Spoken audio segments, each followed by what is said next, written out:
los Hechos. Libro de los Hechos, y yo titulé este estudio Antioquía, la iglesia que ora y evangeliza incansablemente. Antioquía, la iglesia que ora y evangeliza incansablemente, estudio número 36 del libro de los Hechos.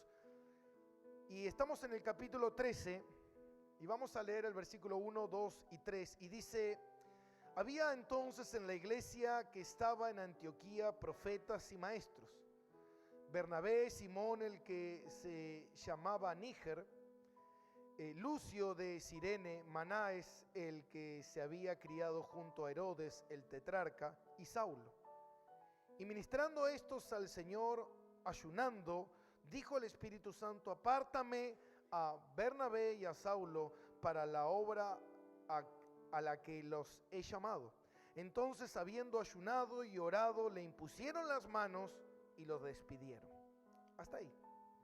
Ahora, mire qué simple, ¿no? Qué palabra qué 3 versículos, pero son muy importantes. ¿Por qué? Porque hay cosas que tenemos que entender del libro de los Hechos. Sabemos que el libro de los Hechos obviamente fue escrito por Lucas, el médico, un discípulo del Señor que no era judío, él era griego, y podemos ver cómo se narra el libro de los Hechos, y nosotros vamos viendo todo el inicio de la iglesia de Jesucristo sobre la faz de la tierra. Vemos cómo el cuerpo de Cristo empieza a trabajar en orden, cómo el cuerpo de Cristo, cuando hace lo correcto, Dios lo respalda. Dice que en la iglesia de Antioquía estaba el favor de Dios sobre ellos. ¿Por qué? Porque hacían lo que Dios les mandaba que tenían que hacer. Y eso es lo que la iglesia muchas veces le cuesta entender, de que tenemos que hacer lo que Dios nos manda hacer.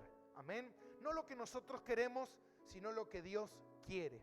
Y nosotros podemos ver acá en este capítulo 13 del libro de los Hechos, hay como una bisagra que separa todo lo que hemos leído hasta ahora de todos los capítulos del libro de los Hechos. ¿Por qué? Porque hasta ahora, hasta el capítulo 13, el libro de los Hechos estaba centrado obviamente siempre en la obra del Espíritu Santo, pero utilizando a Pedro como la persona importante hasta ese tiempo, la persona con más renombrada hasta el capítulo 13. Pero a partir del capítulo 13 en adelante solamente se nombra una sola vez a Pedro. Y hay alguien que empieza a aparecer ahora, que es ¿quién? Pablo.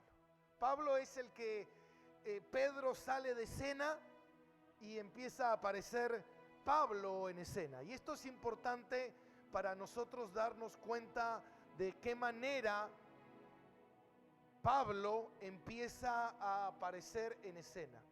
Y es importante cuando nosotros leemos y estudiamos la palabra de Dios, poder entender en qué contexto, de qué manera se está narrando o está sucediendo. Y dice algo que vamos a leer: y había entonces en la iglesia que estaba en Antioquía profetas y maestros. Si estaba Saulo, si estaba Pablo, ¿por qué no dice que había profetas, maestros y apóstoles? O un apóstol. ¿Por qué no lo nombra? Y esto es lo que hablábamos anteriormente del pastor Néstor, lo mismo. Amén. Estamos hablando de la misma situación. Ahora, sabemos que Dios lo llamó a Saulo al ministerio apostólico, pero todavía él no está ejerciendo su ministerio apostólico. Después de aquí, del capítulo 13, usted va a notar algo que es muy importante. Siempre se decía: y Bernabé iba con Saulo. Y Bernabé fue con Saulo. Pero ahora, a partir del capítulo 13, dice: y Pablo iba con Bernabé. Vio que la Biblia no tiene errores. Vio que la Biblia es extraordinaria. Cuando uno empieza a entender esas cosas, ahora digo, ¿por qué?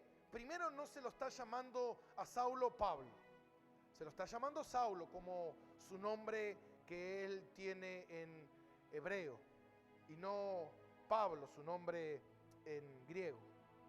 Ahora mira algo, a partir de ahora en el capítulo 13 ya vimos cómo el Señor lo llamó camino a Damasco, cómo el Señor lo llevó 3 años a Arabia, después él estuvo 7 años en su ciudad natal, en Tarso, y ahora Pablo aparece nuevamente, porque tiene pocas apariciones más allá de la conversión que vimos, pero vemos a Pablo aquí apareciendo en escena y ya deja de ser Saulo para empezar a ser Pablo.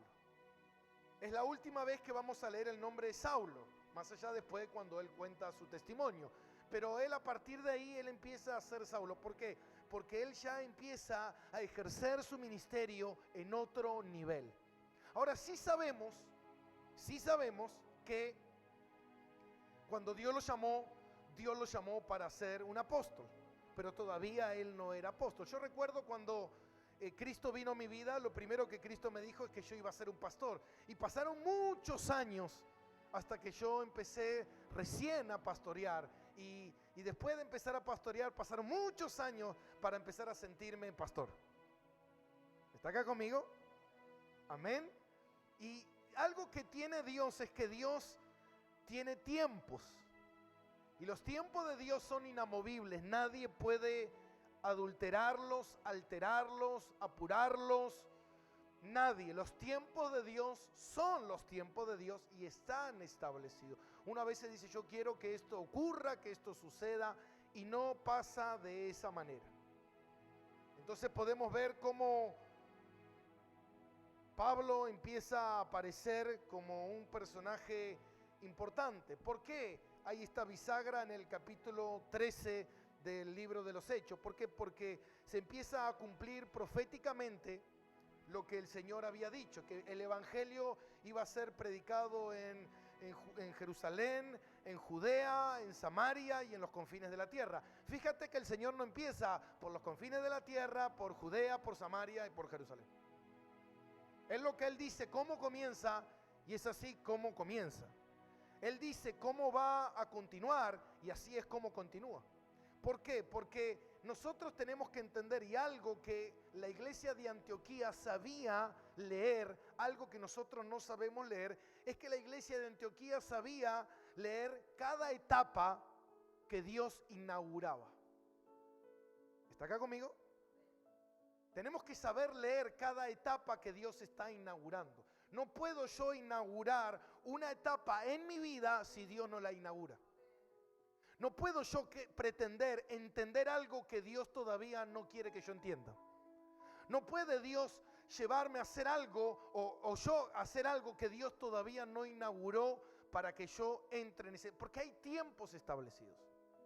Hay órdenes establecidos espiritualmente. Y eso no se pueden cambiar. Porque muchas veces uno dice, yo lo he escuchado muchas veces aquí dentro de la iglesia, muchas veces, y bueno, pastor, hace 5 años que estamos aquí en Roca Eterna, ¿y cuándo va a pasar algo? Y ahí te das cuenta cómo la ansiedad del hombre muchas veces juega un papel en la destrucción de una iglesia. Como muchas veces la ansiedad de decir, no, yo quiero que mi esposo se convierta ya, yo quiero que mis hijos se conviertan ya. Oye, espera, hay un tiempo que Dios estableció. Y tú no puedes adulterar esos tiempos. Entonces vemos cómo acá la iglesia empezó primeramente por Jerusalén. Hay un principio. Después la iglesia se extendió a Samaria. Después la iglesia se extiende a Judea. Y después la iglesia se extiende a los confines de la tierra, donde va a comenzar ahora. Ahora aquí, por eso que la iglesia de Antioquía fue una iglesia muy importante, porque fue una iglesia que se destacó en la oración y en las misiones. Una iglesia que se destacó en entender qué era lo que Dios quería. No era una iglesia que iba a estar establecida, sino que era una iglesia que iba a mandar misiones para diferentes puntos del Imperio Romano, y la palabra se iba a cumplir hasta los confines de la tierra. Entonces ahí nos damos cuenta cómo Dios opera y cómo Dios va haciendo las cosas que muchas veces nosotros no entendemos. Y la pregunta es, ¿por qué no entiendo? Porque muchas veces uno quiere entender a Dios sin buscar a Dios. Muchas veces uno quiere victorias sin darle la gloria a Dios. Muchas veces uno quiere respuestas sin orar. Diga conmigo, orar. Ay, pastor, yo ya oré. Pablo estuvo 3 años en Arabia orando. Amén. Y uno a veces dice que cree que con una simple oración uno va a llevar a cabo lo que cree. Ahora, es importante entender que la iglesia primitiva, si usted mira la iglesia primitiva, hay algo que se destaca en esta iglesia. Y lo que se destaca en esta iglesia es algo que no puede cambiar con el paso de los siglos, porque hay algo que sucedió. ¿Qué es lo que fue lo que sucedió? Lo que sucedió es que hoy vivimos en un mundo apurado. Lo que hoy vivimos en un mundo emergente, en un mundo congestionado, en un mundo donde el otro día van a mi casa y me dejan un volante. Yo tengo internet en mi casa y tengo creo que 1 mega. Y viene un muchacho y me deja un volante y me dice, mira, por un poco más de dinero vas a tener 50 megas. Y yo digo, ¿para qué quiero 50 megas? ¿Para qué 50 megas? Yo ni sé encima. Y dice, no, lo que pasa es que 50 megas vuela. Es rapidísimo, es una luz. Digo, mira, yo lo que busco, a veces medio lento el mío, ¿viste? El internet medio tarda como, pero anda bien. ¿Para qué quiero 50 megas? Más rápido. Y después de 50 ya nos alcanza. Vamos a 3.000 megas, 8.000 megas, 100.000 megas, 1.000.000 de megas. Así somos. No nos conformamos. Constantemente vivimos en un mundo que cada vez quieras ir más rápido a las cosas. Y ¿sabe qué, mi hermano? Ese es el error, porque Dios no va rápido. Vos vas rápido, pero Dios va al tiempo que Él estableció. El mundo te enseña a ir rápido. Queremos rápido. Quiero venir a la iglesia y en 24 horas solucionar mi vida, solucionar mi matrimonio. Todas las macanas que hice durante 20 años, en 24 horas tengo que estar en victoria. Por eso funciona tanto el llamame ya. Usted ve en la calle, en 24 horas te hacemos volver a tu pareja. Yo te la hago volver más rápido. Si se fue de viaje, en 3 horas le pago un pasaje y vuelve. Ahora, en 24 horas solucionamos tu matrimonio, en 24 horas, todo rápido, llame ya, por 500 pesos. Y eso es lo que la gente quiere pagar para que se solucione todo rápido. ¿Y sabe qué, mi hermano? Dios es algo que Dios tiene. ¿Sabe lo que tiene Dios? Eternidad. Y sabe que para Dios dice en su palabra, en un día te lo resuelvo. ¿Cuántos quieren que Dios le resuelva en un día las cosas? ¿Cuántos quieren? Amén. En un día Dios te lo resuelve. Lo que pasa es que Dios dice, un día para el hombre son 1000 años para Dios. Así que te va a llevar mucho tiempo. Amén. Dios no tiene problema de tiempo. El tiempo lo tenemos nosotros. Nosotros tenemos ese problema de tiempo y creemos que Dios llega tarde, creemos que Dios se olvidó de nosotros, creemos que Dios no lo va a hacer, creemos que, Señor, se me pasaron los años. Y Dios lo mostró con Abraham y Sara. Dios le mostró que cuando Dios establece algo y algo Él dice en su palabra y algo Él habló en tu vida, Dios lo va a llevar a cabo. ¿Cuándo? No lo sé. Tenés que esperar. Tenés que ser procesado. Tenés que estar en el momento donde Dios considere. Ahora, si Dios dice que Él me dijo a mí que yo iba a ser millonario. Y yo voy y le pregunto, Dios, ¿por qué no soy millonario si vos me dijiste? Ahora, si Dios dijo, Dios lo va a hacer. Ahora, ¿por qué no lo soy? Porque no es el tiempo, porque no estoy preparado, porque Dios tiene que formarme, porque Dios tiene que moldearme, porque Dios tiene que establecer un montón de cosas y cuando llegue. ¿Y cuándo va a suceder eso?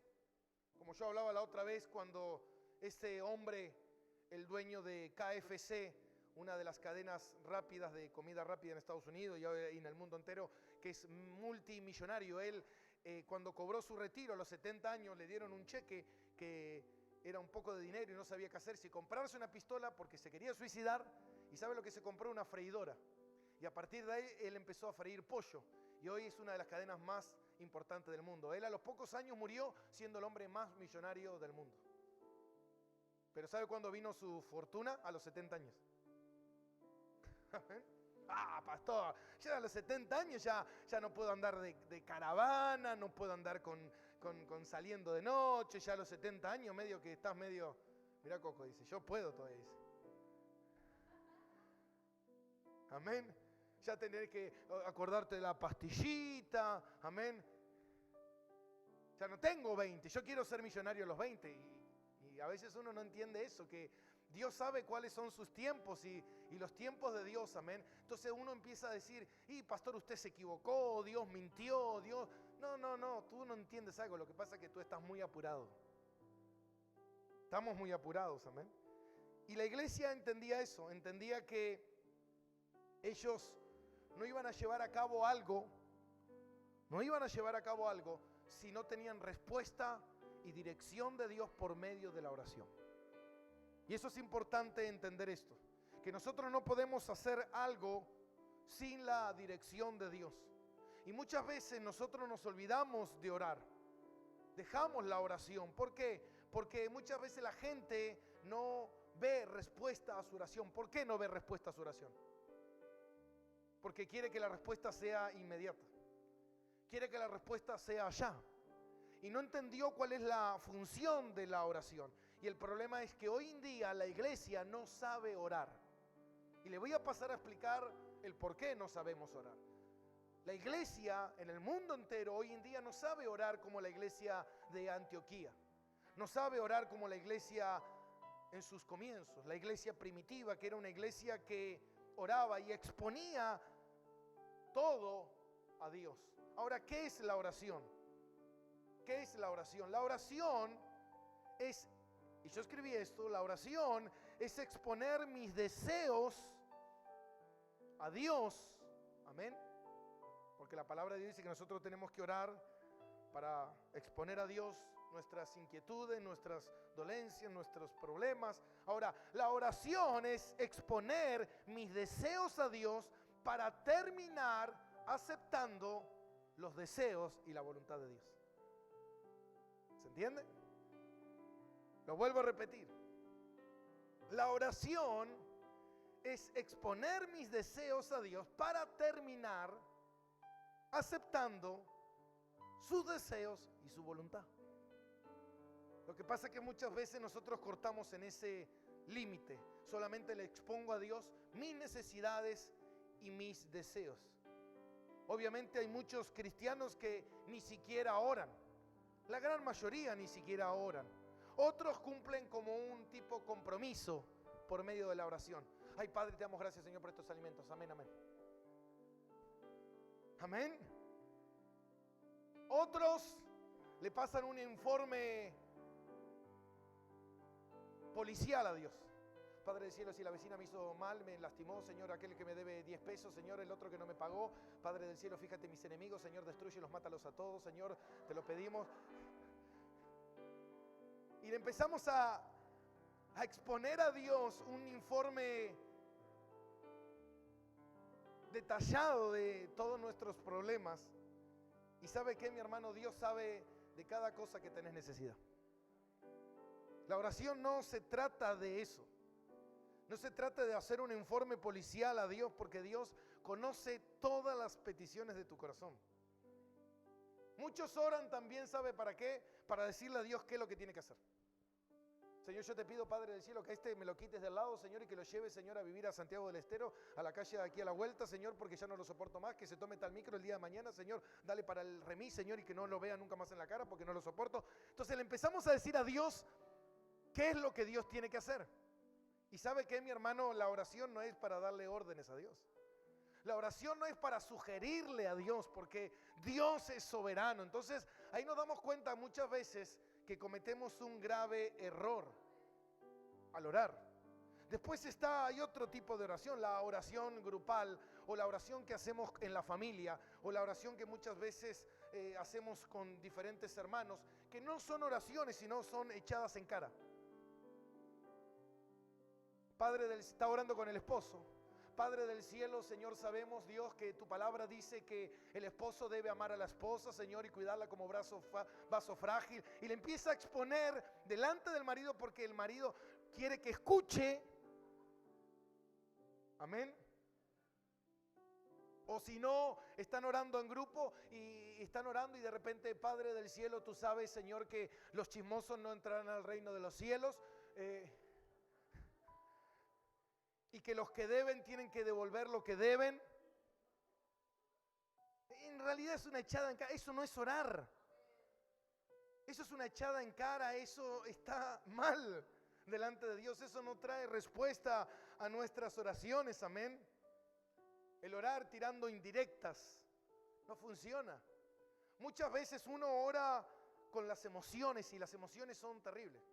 Si de repente tú estás pasando por hambre, lo primero que vas a orar va a ser con la emoción o con los sentimientos de tu necesidad. Señor, tú vas a proveer. Señor, tú me vas a dar un trabajo. Señor, necesito el pan. Señor, tú me vas a dar. Señor. ¿Por qué? Porque tú estás orando con la necesidad. Si de repente alguien te lastimó, tú vas a orar con resentimiento, con la emoción del odio, la bronca. Señor Padre, hace justicia, Señor. En realidad usted no se está dando cuenta que usted está orando por lo que usted quiere. Y usted no está orando a Dios, porque eso no es orar a Dios. Eso no es orar a Dios. No es orar a Dios. Por eso ayer le contaba al pastor Néstor, yo le decía, a mí me gusta predicar sistemáticamente la Biblia por ese tema, porque muchas veces te encontrás con situaciones en la Biblia que muchos pastores preferirían no predicar. Entonces, ¿qué pasa? Cuando vos no predicás sistemáticamente la Biblia, agarrás una página y dices, yo esta parte trae problema a la iglesia. No, prediquemos otra cosa. Y no es así, uno tiene que predicar la Biblia de principio a fin. Uno tiene que entender que la Biblia es para todos nosotros de Génesis a Apocalipsis. Lo entiendas hoy o no lo entiendas, o lo entiendas mañana, tienes que entender que la Biblia te la dejó el Señor para hacerte crecer. Entonces, ¿qué es la oración? La oración es contemplar a Dios. La oración es contemplar su soberanía. La oración es entender que Dios está en control de todas las cosas y yo poder abrir mi corazón delante de Dios. Yo muchas veces cuando estoy orando le digo, Espíritu Santo, guíame a orar de la manera correcta. Porque si de repente, suponer, yo tengo problemas con mi esposa, con la pastora y apóstol y profeta Dayana, y de repente estoy orando y entonces yo empiezo a orar, Padre del cielo, el matrimonio, Señor, por los matrimonios, bendice los matrimonios. Y estoy orando por lo que a mí me pasa. Y quizás cuando voy le digo a Dios, Señor, guíame en la oración, Espíritu Santo, Señor, muéstrame, Padre. Y empiezas a orar de repente por un hermano y vos decís, aquel hermano, no quiero orar por él, quiero orar por mi problema. Y ahí es donde nosotros muchas veces caemos, porque simplemente estamos enfocados en que la oración termina siendo una oración egoísta, termina siendo una oración en la cual yo hago lo que yo quiero. Y a veces Dios necesita tratar con nosotros, hacernos madurar para darnos cuenta que le servimos a Él y que Dios no nos sirve a nosotros. ¿Se entiende? Mientras yo más pueda rendirme en la oración. Entonces, ¿qué hace la oración? La oración lo que hace es que yo pueda rendirme a la voluntad de Dios. Más allá de exponer mis deseos, mis necesidades, yo tengo que entender en esa soberanía, la grandeza, contemplar la gracia de Dios, contemplar lo que Cristo hizo por mí, contemplar las maravillas de Dios, exaltar el nombre del Señor. Eso es lo más importante de la oración. Y la iglesia de Antioquía fue una iglesia que no hacía nada sin orar y esperar las directivas de Dios. Ellos buscaban en oración la dirección de Dios. Y lo podemos ver en el principio de la iglesia primitiva. Y yo busqué en algunos momentos, cuando en un momento Jesús es elevado al cielo y ahí comienza el libro de los Hechos, cómo la iglesia en ese momento oró para buscar al sucesor de Judas. No lo eligieron por cara, por talento, sino que oraron a Dios y esperaron la dirección de parte de Dios. Después podemos ver que Pedro iba a la oración y en ese momento se encontró con un paralítico y fue sanado. ¿Por medio de dónde? ¿Qué es lo que estaba sucediendo? La oración. También podemos ver que la elección de los 7 diáconos, ellos estaban ¿qué? Orando. Los diáconos, la iglesia estaba orando para la elección de los 7 diáconos. No eligieron, y esto es importante, por eso le digo, no eligieron porque a mí me parece. No eligieron, a mí me parece que está bien. No. Esto es de Dios. Esto es de Dios. Por eso muchas veces la gente dice, bueno, yo sé que en algún momento a mí me van a poner a servir porque yo tengo un buen currículum y soy una persona preparada. Y espera, Dios quizás ni siquiera te llame para eso. ¿Entiende? Entonces la persona quiere empujar, acomodarse, a hacer su voluntad, pero esperemos que esta iglesia no haga eso, no vamos a hacer eso. Vamos a intentar por sobre todas las cosas buscar la dirección de Dios y hacer la voluntad de Dios. Dice que cuando Ananías, Dios le habló a Ananías, ¿se acuerdan? Dice que Ananías estaba ¿qué? ¿Haciendo qué? Orando. Cuando Dios le mostró a Pedro el manto que descendía, el lienzo, Pedro ¿qué estaba haciendo? Orando. Cuando Ananías estaba orando, le dijo, ve a la casa de tal persona, a tal lugar, y ahí encontrarás a Saulo, porque Saulo está ¿qué? Orando. Todo estamos viendo en base a la oración.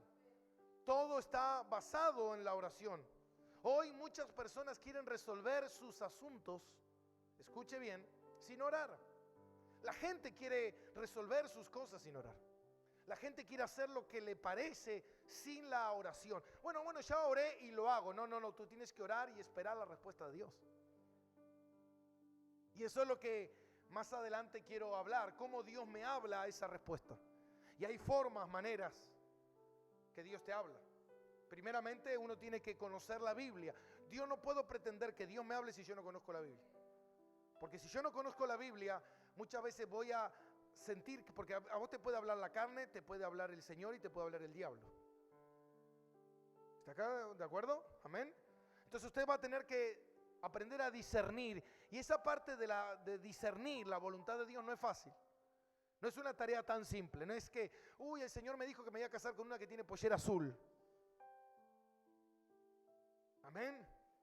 Me voy a casar con uno que tiene el tractor amarillo. Es antibíblico. Amén.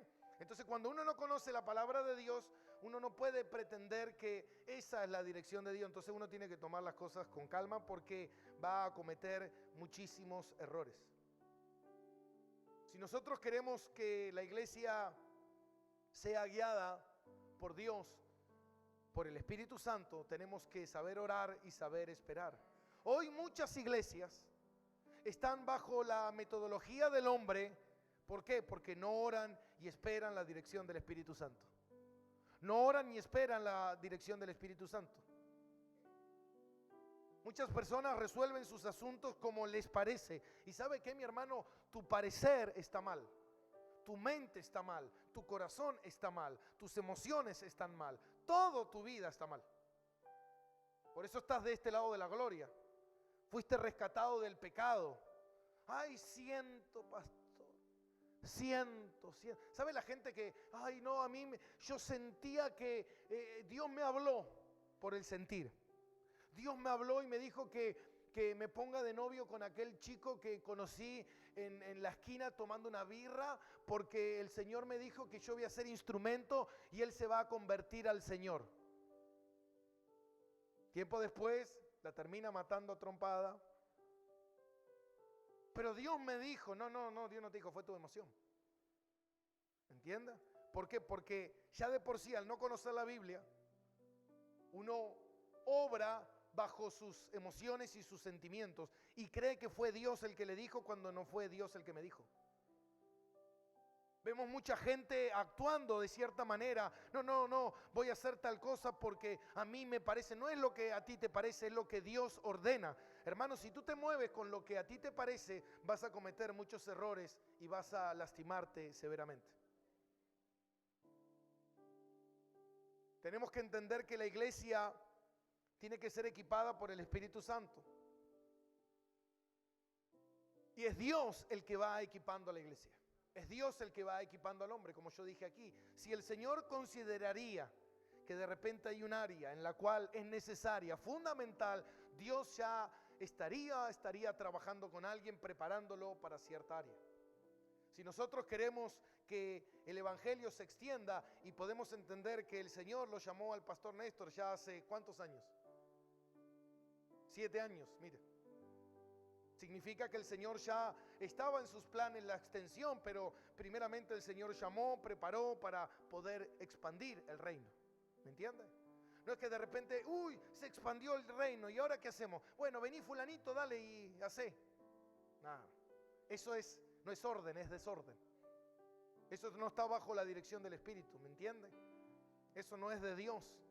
Por eso nosotros tenemos que entender, escuche bien esto,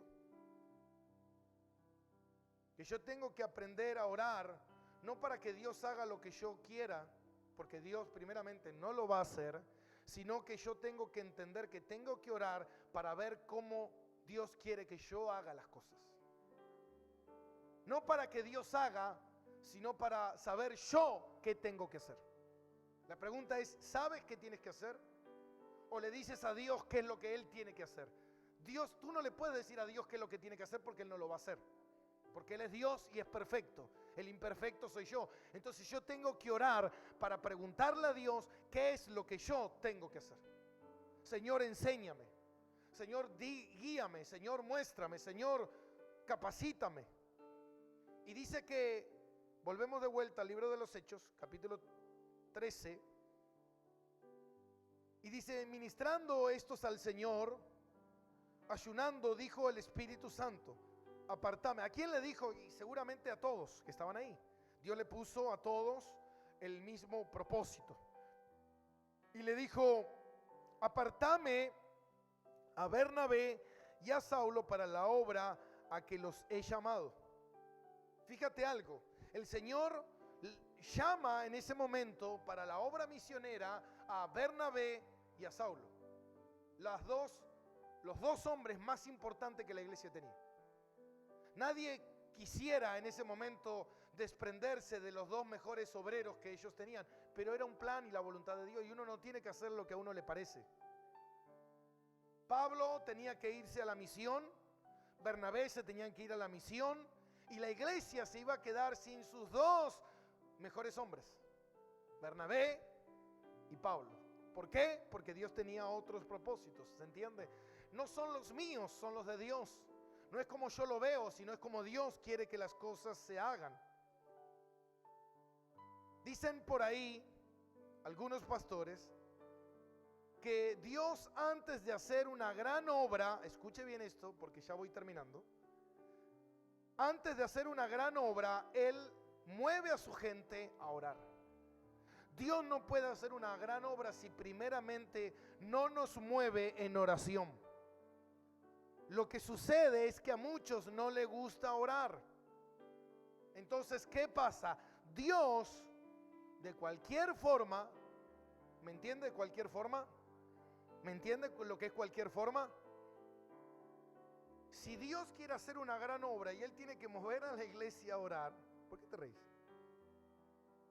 Y tiene que hacer una gran obra y tiene que mover a la gente a orar, ¿qué significa esto? Significa que Dios nos va a mandar a todos porque somos parte del cuerpo, más allá de tus problemas, si compraste medio kilo de cebolla de más o de menos. Tú perteneces al cuerpo de Cristo, Dios te va a mover a orar. Ahora, a mí no me gusta orar, pastor, yo no soy de mucha oración, Dios te va a meter a orar. ¿Cómo? De cualquier forma. Problemas matrimoniales, problemas económicos, problemas ministeriales, problemas con personas, problemas. Los problemas dicen que nos conducen a la oración. Y la oración es el abono, o los problemas es el abono de la oración. Entonces muchas veces no queremos orar, pero Dios te quiere hacer crecer. Y para hacerte crecer, Dios te tiene que hacer orar. No puede haber crecimiento sin oración. Y no hablamos de crecimiento ministerial, hablamos de crecimiento económico, familiar, personal, de santidad. No puede haber un crecimiento en tu vida sin oración. Tú no puedes salir de tu pecado sin orar. Tú no puedes salir de tu problema sin orar. Tú no puedes triunfar en tu matrimonio, en tu ministerio, en tus áreas si tú no oras. Porque Dios es un Dios de oración. Y lo vimos con Cristo, que Cristo pasó gran parte de su ministerio orando. ¿Buscando qué? La voluntad de Dios. Esperando la respuesta, haciendo lo que Dios le decía que tenía que hacer. Entonces tenemos que entender algo, que si Dios quiere hacer una gran obra en tu vida, Dios te tiene que mover a orar. Ay, pastor, yo estoy teniendo una de problemas. ¿No será el fondo de ese problema que Dios quiere que ores? Que Dios te quiere capacitar, que Dios te quiere mostrar, que Dios te quiere enseñar. Amén. Muchos cristianos se oponen a la oración. Y cuando uno se opone a la oración, uno se opone a ser guiado por el Espíritu Santo. Porque la única manera que el Espíritu Santo nos guía es por medio de la oración y por medio de la palabra. No es por medio del profeta Don Juan, sino que Dios nos guía por medio de su Espíritu y por medio de su palabra. Es la única guianza que hay, por medio de su Espíritu y por medio de su palabra, no por medio de los profetas, que ya hoy en día no están en vigencia. ¿Por qué? Porque la palabra de Dios fue terminada, sellada, toda revelación